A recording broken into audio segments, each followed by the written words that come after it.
Hello, good morning mayam. Ngasi muk thokle ngasi muk anoba blog macha am sum sem ge na thokle ko mayam. Ado kuire isu thangataba blog ka matam su sangde adagi anabaga yekpaga dum ko matam se gyan men tadana dum mangi ko. Do ngasi di sum sangi ngasi dim blog macha manam ge na thorokpani ko mayam. Do ngasi gi thaba ingkang nongmagi gi tawjaba thaba khara sum yengsi ko mayam da share thorake. Ado mayam aigi ayuki kanodi loire tabai hang di loire ko aigi laitin korong tabai monong tabai hang losan ba ngang school taba promok loire ko loire ga tam do mai se blog dum se make taw pane ko mayam ko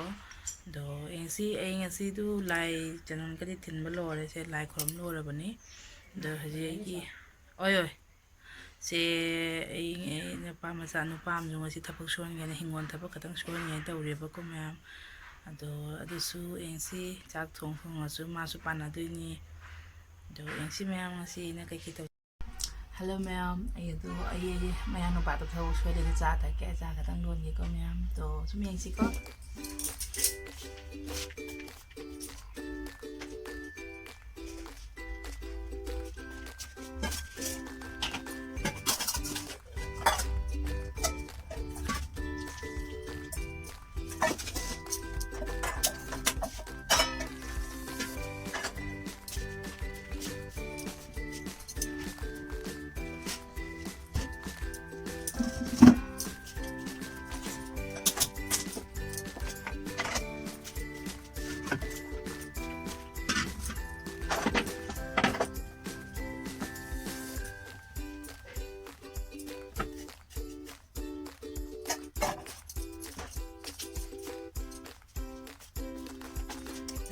baka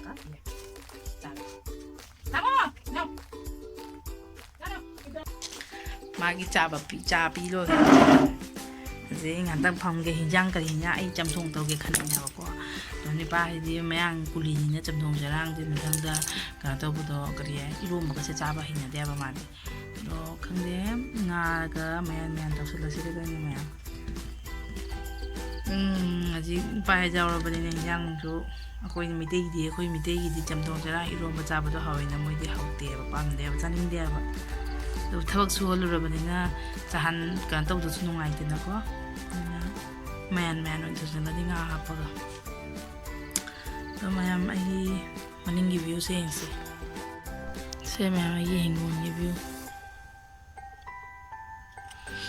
jeni pa da bak suri sha de sin de le bak to hol de siga kai no khara thage hangam padigom dei bin khara thage na ti hingon gam to dri le do re jam gira khara tingjan ba kaw re cham ba cham doke अलना थेला पर का DJ के वाला खाने वाली किदा photo Maria ले जेता माला देखाई के चले छेले किदा छेले कोई गेसलो कालके ओ कालके जेता आइसलो नानी फोटो मारिया तर मार देखाई कोई गेसलो हे मोबाइल का मार ना हे कोई गेसलो कोई खाई आई से उसको लो जाए ना तो उसको दे बोले बाबा हमला उसको छुट्टी हो जाए हां ऐसा उसको लोगे सही माने खानी कोई खाई आई से हे मानो ना भी खाजी ना नी हां अब फोटो मारी से उगरा दे ओ ओनो खानी खावाओगु मारिया फोटो तो पठाई दी तार मार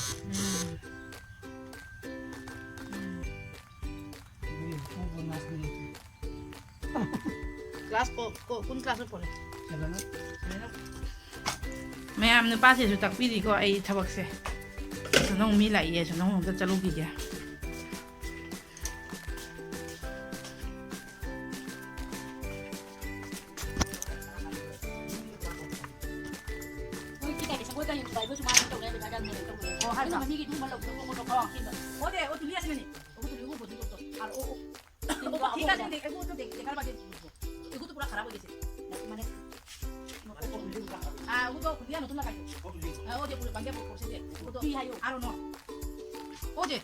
Oye, tin mane ऊपर जेता join আছে না ওলা করে join আছে ওগো কিলা খারাপ কোন দিকে খারাপ আছে ওগো খালি দেখি মানে তিন ফুটা আছে না join মানে বেকা থেকে ওয়া জল জল করে ওগো পুরা খারাপ হইছে ওগো তাই জল লিক করে সাতু করে খারাপ সাতু খারাপ করে উপরে উঠিয়া মানে কোন খানো খারাপ আছে তাই নিতে আছে না ফটো না মারি আর আমার গুলো খালি ও দুইটা কাম আর ও করো পুরা তারা তো yo ola de tukta ke chena tukta ko ni kita ola ke chena ni ogu pura bangke ogu bote korte lagbo main kam holo tara beshi kalam amar ko to mane pore bole tar goro শেষ করিয়া আমার যেটা হামাইলে তো সব করিয়া বানি তারা না করছে যে তোমাদের তারা শেষ করিয়া আউ করে আচ্ছা ঠিক আছে তুমি বান্দিলে তারা মান্ডা को বাংলা মানে বাহু ও তারা করে নাম্বার আছে ঠিক আছে ও না তুমি না বিয়ে ও মানে আমি সেটা ফেমাস না ফেমাস মানে বাংলা ꯃꯌꯥꯝꯅ ꯕꯥꯁꯦ ꯇꯨꯂꯤ ꯀꯨꯞꯄ ꯂꯥꯛꯄꯗ ꯁꯪꯒꯣꯏꯁꯤꯁꯨ ꯊꯨꯒꯥꯏꯅꯦꯅ ꯈꯪꯕꯗꯒꯤ ꯁꯪꯒꯣꯏꯁꯤꯁꯨ ꯃꯥꯁꯥ ꯑꯃ ꯊꯨꯒꯥꯏꯒꯦꯅ ꯍꯥꯏꯖꯩꯀꯣ ꯅꯤꯄꯥꯁꯤꯅ ꯑꯗꯨ ꯅꯤꯄꯥꯒ ꯑꯗꯨꯒꯅꯤ ꯁꯪꯒꯣꯏꯁꯤꯒꯤ ꯀꯩꯅꯣꯅꯤ ꯋꯥꯔꯤ ꯁꯥꯟꯅꯩꯁꯦ ꯁꯪꯒꯣꯏꯁꯦ ꯑꯩꯈꯣꯏꯒꯤ ꯍꯥꯟꯅꯒꯤ ꯐ꯭ꯔꯦꯝꯁꯦ ꯄꯨꯔꯥ ꯂꯧꯊꯣꯛꯑꯒ ꯀꯩꯅꯣ ꯐꯖꯅ ꯂꯧꯊꯣꯛꯑꯒ ꯑꯃꯨꯛ ꯅꯧꯅ ꯁꯥꯕꯗ ꯍꯥꯟꯅ ꯐ꯭ꯔꯦꯝꯁꯦ ꯑꯗꯨꯝ ꯁꯥꯕꯒꯤ ꯋꯥꯔꯤꯅꯦꯕꯀꯣ ꯑꯗꯣ ꯃꯥꯅ ꯃꯥ ꯐꯖꯅ ꯇꯧꯒꯦ ꯃꯥꯅ ꯄꯤꯌꯨ ꯑꯩꯅ ꯊꯕꯛꯁꯦ ꯍꯥꯏꯌꯦꯕꯀꯣ ꯃꯌꯥꯝ ꯉꯁꯤ ꯋꯥꯔꯤꯁꯦ ꯁꯥꯟꯅꯔꯅꯤ ꯍꯧꯖꯤꯛ ꯃꯃꯥ ꯍꯣꯏꯗ ꯑꯃꯨꯛ ꯆꯠꯇꯣꯏꯅꯤ ꯃꯌꯥꯝ ꯀꯩꯅꯣ ꯇꯧꯅ ꯌꯨꯝ ꯀꯨꯞꯄꯩ ꯃꯤ ꯂꯥꯛꯇꯅ ꯌꯨꯝ ꯀꯨꯞꯄꯒꯤ ꯋꯥꯔꯤ ꯁꯨꯅꯔꯨꯔꯦ ꯃꯃꯥꯒꯤ ꯁꯣꯝ ꯌꯨꯝꯒꯤꯁꯨ ꯁꯥꯅꯦꯅ ꯌꯨꯝ ꯀꯨꯞꯀꯅꯤ ꯍꯥꯏꯅ ꯑꯗꯨꯒꯤ ꯋꯥꯔꯤ ꯁꯥꯟꯅꯔꯨꯕ ꯍꯧꯖꯤꯛ ꯑꯩ ꯆꯥꯛ ꯊꯣꯡꯕꯒꯤ ꯇꯂꯥꯄꯤ ꯇꯧꯔꯒꯦ ꯃꯌꯥꯝ ꯑꯩ ꯃꯔꯣꯏ ꯆꯥꯃꯝꯕꯁꯨ লোইꯔꯝꯗ꯭ꯔꯤ ময়াম আনসারিদা কই তোমার কাছে দিছে তুমি তোমারে আমি কইছি না নি দাওগো আনো কইয়া ও বারান্দা আসলো ও বিল্ডিং এর বারান্দা দা নাইনি এই নম কওরি দেখে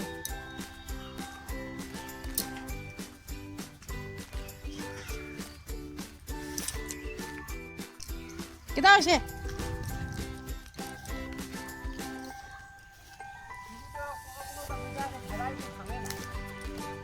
ভাঙে না ওগু খালি ওগু একটু ওই ওই ওই ঠিক আছে যেটা ভাঙে ওগু ইয়ে করলে আর গুড়া আর একবার করা ঠিক আছে ওগু দাগু কই কেদা লাগি গেল দান না এ ওগু কুড়ার বাদে না নি ও ওগু কাটি লাও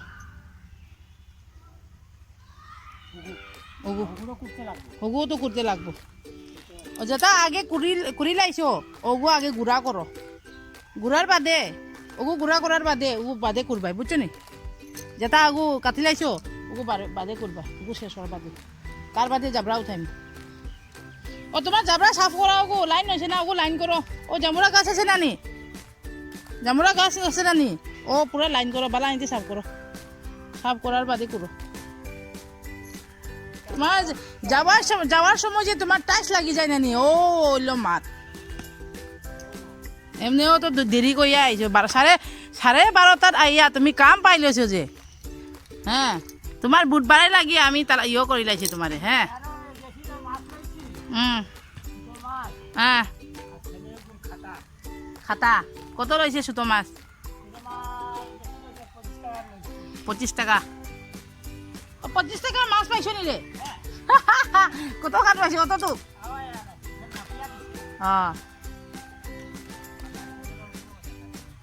হয় মানে এক বেলা খাইবা লাগি না নি ওই ওই ও যে ও উঠান থেকে আনিয়া ভর্তি করছে না নি ওগু শক্ত যে ওগু মাতি ওগু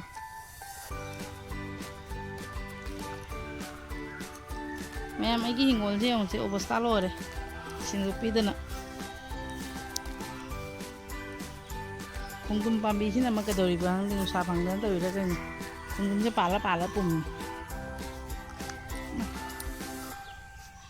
sih kum tambi sih apa sih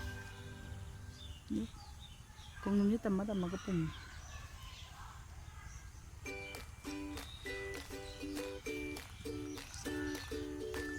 ke pumnya tuh yang kumnya mana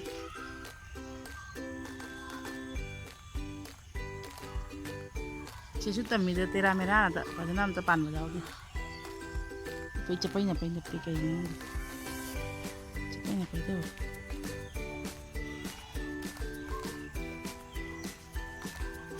ka pham le tu mai hai no ji ka ri ni khara sa na mi je ka da na hai no je ka da mi na lo re me am jangal ta sa re anda ki sing dok tri ya ba ko ba sing dok ka ka ho re ahambagi siga ahamba obosin do pon hom siga pot khai hana tharage ni kan ko na tầm nó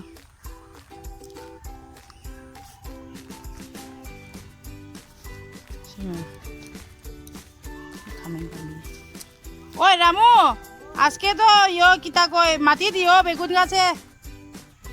মাটি নাই ও ফুল দেওয়া শুরু করছে দেখো মাটি দিও আজকে 3 দিন হয়ে গেছে তোমার মাটি দিও কইতে যে উমরক পাম্বিনি ম্যাম লোরা বসা খায় 시가수 레이래 시리 파자래 시리면 하나 깡다래 그래 이런데 하나 깡다래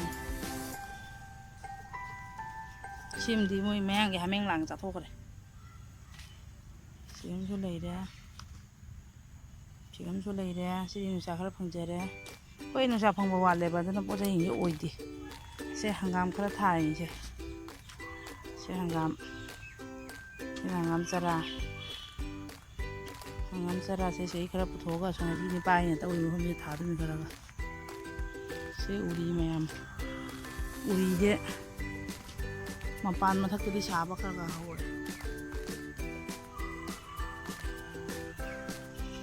누사 펑다미네 포자 이게 레드 오이바 जहाँ पोचु पान बगंदे अदगी उरीगा से माpan साइ हे lead ओइबा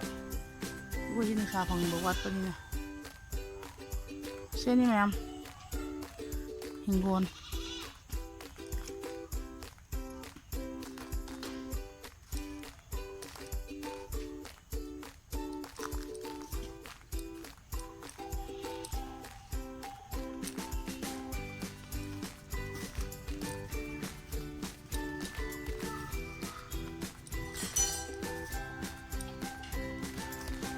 Terus tu ini tu, pun panen tu.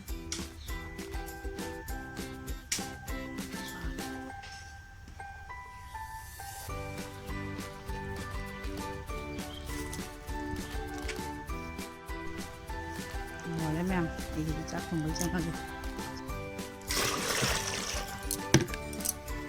Ini cik, maroi jam.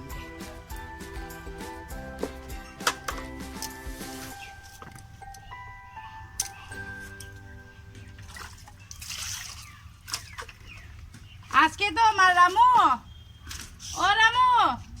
আজকে তো আমি বয়েল বানাইমু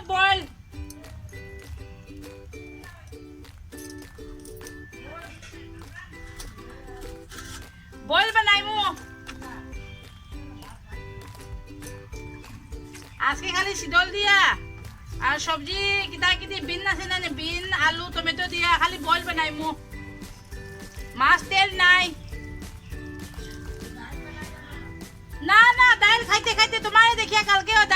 दाल बनाए खाई बुढ़िया खाली आलू सिद्धो खाई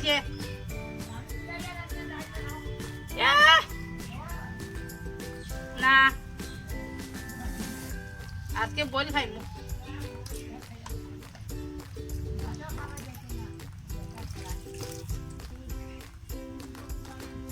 हमें कुत्ता खाइते माना डॉक्टरे मना करছে हमारे সিদ্ধ খালি সিদ্ধ খাইবা লাগি কইছে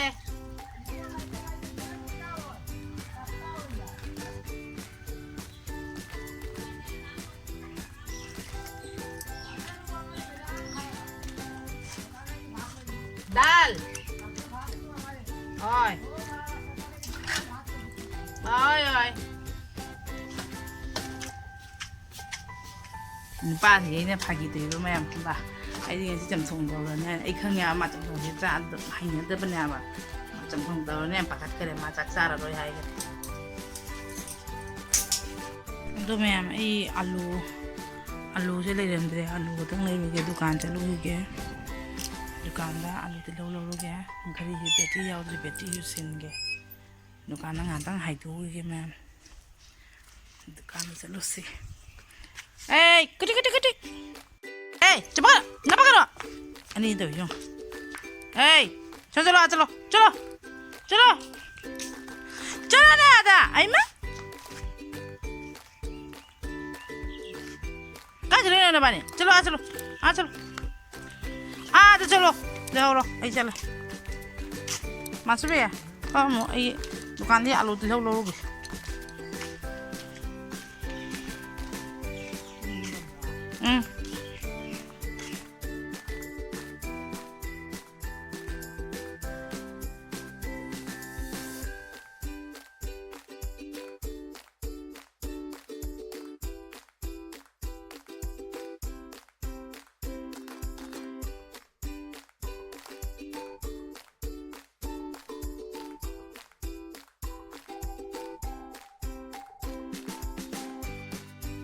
ꯃꯌꯥꯝ ꯑꯩ ꯂꯧꯔꯦ ꯑꯥꯂꯨ ꯇꯤꯜꯍꯧ ꯂꯧꯔꯦ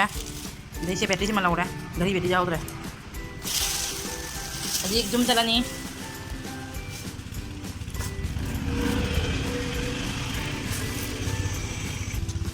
ꯁꯤ ꯁꯣꯔꯣꯛꯀꯤ ꯚ꯭ꯌꯨ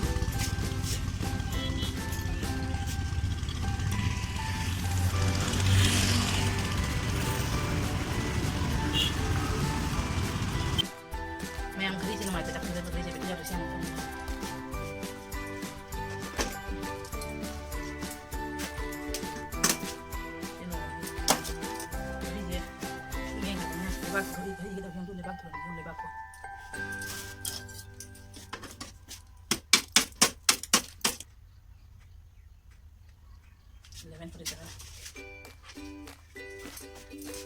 ꯘꯔꯤꯁꯦ ꯍꯦꯛꯇ ꯄꯔꯐꯦꯛ ꯇꯥꯏꯃꯤꯡ ꯑꯣꯏꯗꯨꯅ ꯉꯥꯏ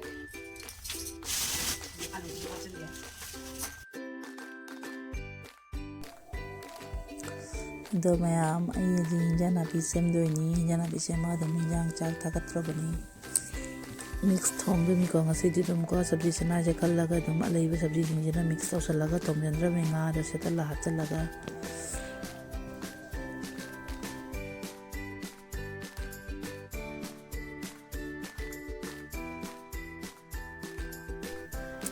ꯑꯗꯣ ꯑꯩꯒꯤ ꯆꯥꯛꯈꯨꯝꯁꯤꯗꯤ ꯍꯧꯖꯤꯛꯇꯤ ꯈꯔ ꯆꯥꯏꯔꯦꯀꯣ ꯑꯌꯨꯛꯀꯤ ꯕ꯭ꯔꯦꯛꯐꯥꯁ ꯇꯧꯕꯒꯤ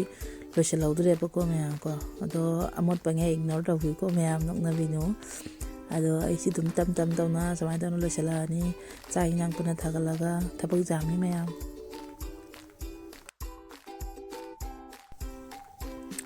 ꯑꯗꯣ ꯃꯌꯥꯝ ꯑꯩ ꯏꯟꯖꯥꯡ ꯁꯦꯝ ꯂꯣꯏꯅ ꯍꯧꯖꯤꯛꯀꯣ ꯈꯥꯡ ꯊꯥꯒꯠꯅꯒꯦ ꯇꯧꯔꯦ ꯈꯥꯡ ꯊꯥꯒꯠꯂꯒ ꯆꯥꯛ ꯏꯟꯖꯥꯡꯁꯦ ꯊꯣꯡꯅ ꯑꯗꯨꯝ ꯆꯥꯛꯁꯨ ꯑꯗꯨꯝ ꯏꯟꯖꯥꯡ ꯉꯧꯈꯠꯂꯒ ꯆꯥꯛꯁꯨ ꯑꯗꯨꯝ ꯊꯥꯒꯠꯇꯧꯕꯤꯀꯣ ꯃꯌꯥꯝ ꯑꯩ ꯌꯥꯝꯅꯗꯤ ꯃꯊꯦꯜ ꯊꯣꯡꯗꯦ ꯑꯩ ꯊꯣꯡꯕꯁꯦ ꯑꯅꯝꯕꯅꯗꯤ ꯅꯦꯝꯕ꯭ꯔꯥ ꯁꯣꯔꯠꯀꯠ ꯑꯗꯨꯝ ꯊꯣꯡꯖꯤꯜꯂꯕ ꯍꯤꯟꯖꯥꯡ ꯑꯃ ꯊꯣꯡꯉꯒ ꯃꯆꯤꯗ ꯅꯨꯄꯤ ꯑꯃ ꯃꯦꯠꯁꯜꯂꯒ ꯇꯣꯛꯏꯑꯕꯀꯣ ꯑꯩꯈꯣꯏꯒꯤ ꯂꯩꯅꯀꯣ ꯃꯊꯦꯜ ꯌꯥꯝꯅ ꯆꯥꯅꯤꯡꯕꯗꯣ ꯑꯗꯣ ꯏꯁꯥꯅ ꯊꯣꯡꯕꯅ ꯅꯨꯡꯇꯤꯖꯥꯏꯒꯤ ꯃꯊꯦꯜ ꯊꯣꯡꯕꯗꯨꯁꯨ ꯇꯜꯂꯦꯕ ꯑꯩꯗꯤ ꯈꯪꯕ ꯑꯗꯨꯝ ꯀꯩꯅꯣ ꯇꯧꯔꯒ ꯍꯤꯟꯖꯥꯡ ꯆꯥꯛ ꯑꯃ ꯊꯣꯡꯉꯒ ꯑꯅꯝꯕꯅ ꯂꯣꯏꯁꯤꯜꯂꯦꯕ ꯉꯔꯥꯡꯒꯤ ꯆꯥꯛꯁꯤ ꯃꯌꯥꯝ ꯂꯩꯔꯝꯃꯤ ꯇꯧꯔꯤꯕ ꯇꯧꯕꯩꯗꯤ ꯍꯨꯏ ꯂꯩꯕꯅꯤꯅ ꯄꯤꯖꯕꯗꯤ ꯑꯗꯨꯝ ꯀꯥꯟꯅꯩꯌꯦꯕꯀꯣ ꯍꯧꯖꯤꯛꯁꯦ ꯑꯗꯣ ꯉꯔꯥꯡꯗꯣ ꯆꯥꯛꯇꯣ ꯈꯔ ꯍꯦꯟꯗꯣꯛꯈ꯭ꯔꯦ ꯀꯅꯥꯝ ꯆꯥꯟꯅꯗ꯭ꯔꯦ ꯉꯔꯥꯡꯗꯨꯁꯨ ꯌꯥꯝꯅ ꯑꯗꯨꯅ ꯆꯥꯛꯁꯦ ꯃꯌꯥꯝ ꯂꯩꯍꯧꯔꯦ ꯁꯨꯃꯥꯏꯅ ꯇꯧꯅ ꯍꯤꯟꯖꯥꯡꯁꯦ ꯉꯧꯅ ꯑꯗꯨꯝ ꯆꯥꯛꯁꯦ ꯁꯨꯝ ꯀꯝꯃꯟꯗ꯭ꯔꯕꯅꯤꯀꯣ ꯃꯌꯥꯝ ꯑꯩꯈꯣꯏꯗꯤꯀꯣ ꯀꯩꯅꯣꯁꯦ ꯃꯤꯁꯦ ꯋꯥꯠꯄꯅꯤꯅ ꯏꯊꯥꯏꯗꯅ ꯂꯣꯏ ꯇꯧꯕꯩ ꯃꯊꯧ ꯇꯥꯏꯌꯦꯕ ꯊꯕꯛ ꯖꯍꯥꯁꯨ ꯊꯣꯡꯕ ꯊꯥꯛꯄꯗ ꯏꯃꯨꯡ ꯂꯣꯏꯁꯟꯕ ꯑꯉꯥꯡꯁꯨ ꯑꯗꯨꯝ ꯁ꯭ꯀꯨꯜ ꯊꯥꯕ ꯑꯉꯥꯡ ꯑꯗꯨꯝ ꯍꯣꯠꯅꯕ ꯍꯥꯏꯁꯦꯀꯣ ꯑꯉꯥꯡꯗꯤ ꯏꯆꯥꯕꯨꯗꯤ ꯌꯥꯝ ꯑꯄꯤꯛꯄ ꯅꯠꯇꯦ ꯆꯥꯎꯔꯦ ꯑꯗꯨꯁꯨ ꯂꯣꯏꯅ ꯃꯊꯟꯇ ꯇꯧꯕ ꯉꯝꯗ꯭ꯔꯤ ꯕ꯭ꯔꯁ ꯇꯧꯕꯗꯩꯅ ꯂꯣꯏꯅ ꯏꯔꯨꯊꯣꯛꯄ ꯈꯣꯠꯄ ꯂꯥꯏꯔꯤꯛ ꯄꯥꯕꯁꯨ ꯑꯩ ꯃꯊꯧ ꯇꯥꯏ ꯍꯧꯖꯤꯛꯇꯤ ꯃꯃꯥꯁꯤꯡꯁꯦ ꯂꯥꯏꯔꯤꯛ ꯑꯅꯝꯕꯅ ꯃꯆꯥ ꯂꯩꯔꯗꯤ ꯃꯆꯥ ꯂꯥꯏꯔꯤꯛ ꯇꯝꯕꯒ ꯂꯣꯏꯅꯅ ꯃꯃꯥꯁꯨ ꯂꯥꯏꯔꯤꯛ ꯇꯝꯕꯒ ꯆꯞ ꯃꯥꯟꯅꯩ ꯍꯥꯏꯗꯨꯅꯤꯀꯣ ꯃꯌꯥꯝꯗꯨꯅ ꯂꯥꯏꯔꯤꯛ ꯄꯥꯕ ꯐꯝꯕꯁꯤꯁꯨ ꯑꯩꯗꯤ ꯊꯕꯛ ꯁꯟꯗꯥꯁꯤꯗꯤꯀꯣ ꯊꯕꯛ ꯑꯌꯨꯛ ꯅꯨꯡꯊꯤꯟꯗ ꯊꯕꯛ ꯋꯥꯅ ꯇꯧ ꯂꯣꯏꯔꯒꯀꯣ ꯁꯟꯗꯥ ꯇꯥꯔꯛꯄꯁꯦ ꯏꯁꯥ ꯍꯦꯛꯇ ꯇꯥꯏꯑꯦꯕ ꯑꯗꯣ ꯁꯟꯗꯥꯗ ꯉꯥꯛꯇꯪ ꯑꯩꯈꯣꯏꯒꯤ ꯄꯣꯊꯥꯕꯒꯤ ꯃꯇꯝꯒ ꯂꯩꯇꯦ ꯑꯗꯨꯝ ꯑꯉꯥꯡꯒꯤ ꯑꯃꯨꯛ ꯂꯥꯏꯔꯤꯛ ꯄꯥꯕꯒꯤ ꯃꯇꯝ ꯍꯦꯛꯇ ꯌꯧꯋꯤ ꯑꯗꯨꯅ ꯃꯣꯏ ꯂꯥꯏꯔꯤꯛ ꯇꯥꯛꯄꯤꯕꯗ ꯑꯗꯨꯝ ꯑꯩꯁꯨ ꯂꯥꯏꯔꯤꯛ ꯇꯝꯕꯒ ꯆꯞ ꯃꯥꯟꯅꯔꯦꯗꯅ ꯃꯌꯥꯝꯀꯣ ꯑꯗꯨꯅ ꯑꯩꯁꯨ ꯂꯥꯏꯔꯤꯛ ꯇꯝꯅ ꯑꯩꯈꯣꯏꯒꯤ ꯄꯤꯛꯏꯉꯩꯗ ꯂꯥꯏꯔꯤꯛ ꯇꯝꯃꯤꯉꯩ ꯃꯇꯥꯡꯗ ꯁꯟꯗꯥ ꯇꯧꯔꯒ ꯂꯥꯏꯔꯤꯛ ꯄꯨꯊꯣꯛꯅ ꯄꯥꯕꯗꯣ ꯑꯗꯨꯒꯤ ꯑꯣꯏꯕꯁꯨ ꯑꯗꯨꯃꯥꯏꯅ ꯑꯗꯨꯝ ꯇꯧꯔꯦ ꯃꯥꯅ ꯂꯥꯏꯔꯤꯛ ꯄꯥꯕꯗ ꯃꯁꯥ ꯃꯊꯟꯇ ꯄꯥꯕ ꯉꯝꯗꯕꯅꯤꯅ ꯄꯔꯥꯗ ꯂꯣꯏꯅꯃꯛ ꯑꯩꯅ ꯍꯥꯏꯔꯒ ꯇꯧꯕꯩ ꯃꯊꯧ ꯇꯥꯏꯀꯣ ꯃꯌꯥꯝ ꯑꯗꯨꯅꯤ ꯂꯥꯏꯔꯤꯛ ꯊꯕꯛ ꯏꯪꯈꯥꯡ ꯂꯣꯏꯔꯒꯁꯨ ꯑꯉꯥꯡꯒꯤꯁꯨ ꯍꯦꯛꯇ ꯑꯗꯨꯅ ꯊꯣꯡ ꯊꯥꯛꯄꯁꯦ ꯑꯗꯨꯝ ꯑꯩꯒꯤ ꯁꯣꯔꯠ ꯀꯥꯠꯇ ꯑꯗꯨꯝ ꯂꯣꯏꯁꯤꯜꯂꯦꯕꯀꯣ ꯑꯗꯨꯝ ꯉꯁꯤꯒꯤ ꯅꯣꯡꯃꯒꯤ ꯆꯥꯅꯕꯒꯤ ꯑꯗꯨꯝ ꯀꯣ ꯌꯦꯟꯖꯥꯡꯗꯣ ꯑꯗꯨꯝ ꯈꯔ ꯍꯥꯎꯔꯗꯤ ꯑꯗꯨꯝ ꯃꯆꯤꯗ ꯃꯤꯄꯤ ꯑꯃ ꯆꯥꯈ꯭ꯔꯗꯤ ꯀꯣ ꯑꯗꯨꯃꯥꯏꯅ ꯑꯗꯨꯝ ꯆꯥꯁꯤꯜꯂꯤ ꯑꯗꯨꯅ ꯊꯕꯛ ꯂꯣꯏꯗꯤ ꯀꯩꯗꯧꯅꯤ ꯅꯣꯡꯃꯒꯤ ꯅꯣꯡꯕꯨ ꯉꯥꯟꯈ꯭ꯔꯒꯗꯤ ꯅꯣꯡ ꯉꯥꯟꯈ꯭ꯔꯒꯗꯤ ꯊꯕꯛ ꯍꯧꯈꯤꯗꯣꯏꯒꯤ ꯁꯟꯗꯥ ꯇꯥꯗ꯭ꯔꯤꯕ ꯊꯕꯛ ꯂꯣꯏꯗꯦꯀꯣ ꯑꯗꯨꯅ ꯑꯗꯨꯝ ꯑꯦꯗꯖꯁ ꯇꯧꯔꯒ ꯇꯧꯕ ꯃꯇꯥꯏꯀꯣ ꯁꯤꯅꯤꯀꯣ ꯃꯌꯥꯝ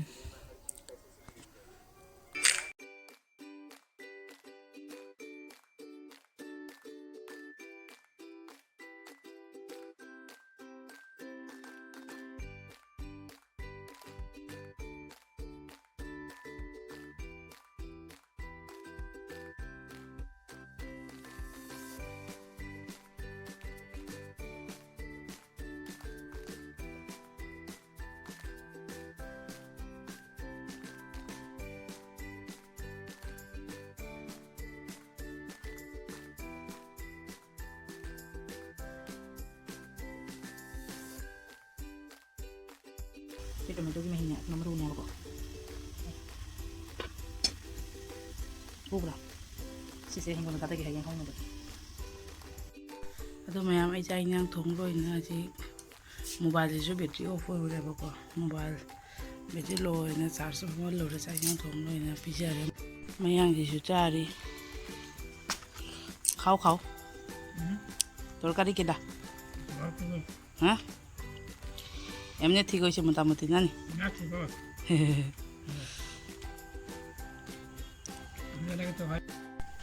ম্যাম도 এসে চাইয়া আচ্ছা বেশি পিজারে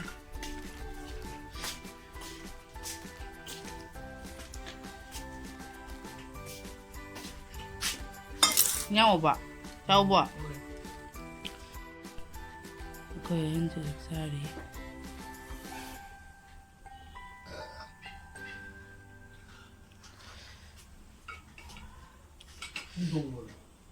cái gì thảo ham thông mình à không nói năng cha bả thảo ham thông mình bay chấm thông rồi nó có sắc xa rồi đi chơi xa đi về ăn có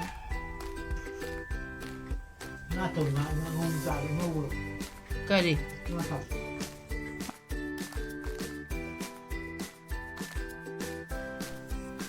ꯑꯗꯨ ꯃꯌꯥꯝ ꯑꯩ ꯑꯗꯨꯝ ꯚꯤꯗꯤꯑꯣꯁꯦ ꯀꯥꯞꯀꯥꯟꯗ ꯆꯥꯛꯁꯦ ꯑꯗꯨꯝ ꯆꯥꯔꯦ ꯏꯟꯖꯥꯡꯁꯨ ꯌꯥꯝ ꯍꯥꯎꯔꯝꯃꯤ ꯏꯟꯖꯥꯡꯁꯨ ꯍꯥꯎꯔꯝꯃꯤ ꯑꯗꯨꯅ ꯑꯩꯁꯨ ꯆꯥꯔꯦ ꯃꯥꯆꯨꯕꯤꯒ ꯋꯥꯔꯤ ꯁꯥꯔꯒ ꯑꯗꯨꯝ ꯆꯥꯔꯦ ꯏꯆꯥꯅꯨꯄꯥ ꯖꯦꯠꯂꯤ ꯁꯔꯨꯕꯁꯦ ꯑꯩꯉꯣꯟꯗ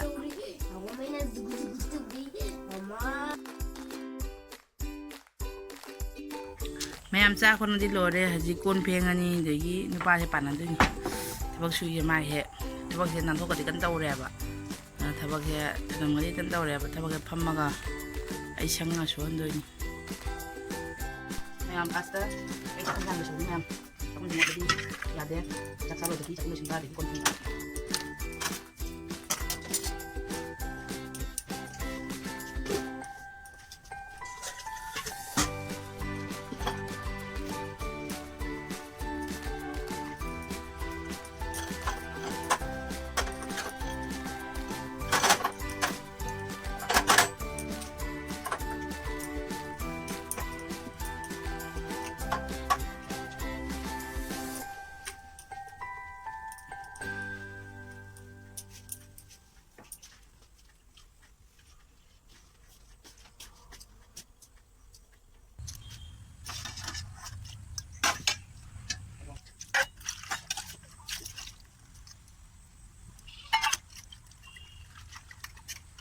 Ibrahim, yang kata lagi.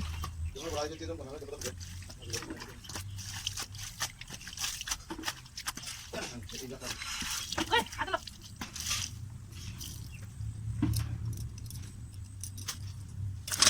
Ada ma'am, hasil tidur ni pakai tabak suri, jod tauri.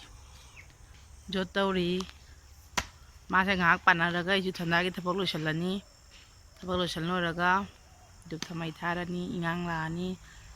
Jadi semai tona dum din je loi mayam ko intham dagi matam ni na jang su loi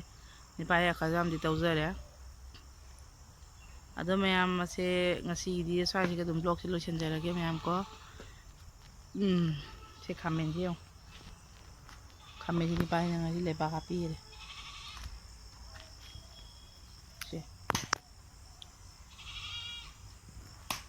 ꯑꯗꯣ ꯉꯁꯤꯒꯤꯗꯤ ꯁ꯭ꯋꯥꯏꯁꯦ ꯂꯣꯏꯁꯤꯟꯖꯔꯒꯦ ꯃꯌꯥꯝ ꯀꯣ ꯕꯥꯏ ꯕꯥꯏ